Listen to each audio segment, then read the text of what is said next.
Criteria 4, demonstrate civic knowledge, skills, and dispositions through self-reflection. So it's like criteria 1 and 2 are all about, grades and engaging in the work, right? And doing schoolwork. Criteria 3 is like this giant civic engagement project. Criteria 4 ties with criteria 3 because it's all about self-reflection. And what does that self-reflection look like and the different forms that self-reflection can take? Jose just asked if this could include students volunteering with a nonprofit dealing with a particular issue in the community. Absolutely, 100%.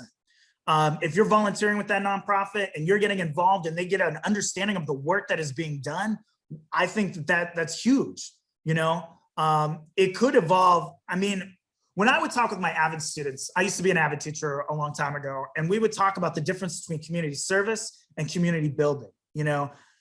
Every kid needed 10 hours of community service. We required that, but we got into real conversations around, well, what does this community need? See a need, fill a need,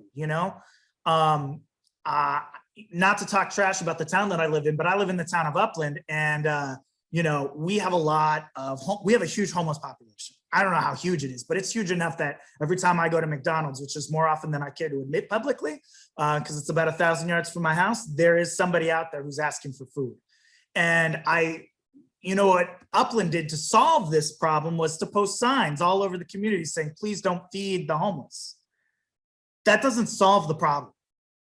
Homelessness is still an issue within our community. And now all of a sudden we've spent a bunch of money on signs.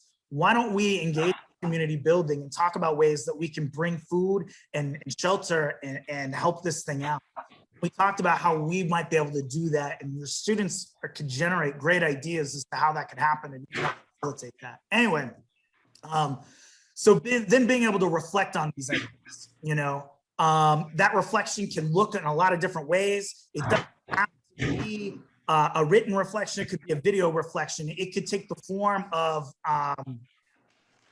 the capstone project. It could take this the form of a civic engagement lesson or a civic showcase evening where kids are able to come up and talk about the activities that they have participated in, the skills that they have learned, and the things that they have grown, the next steps for their projects, how it can continue and how that work can continue on even though they have completed that work. So it could be in a slideshow, it could be in a speech, a multimedia presentation, digital video, whatever. The more opportunities that we give our students, the more they'll be able to latch on. The more entry points.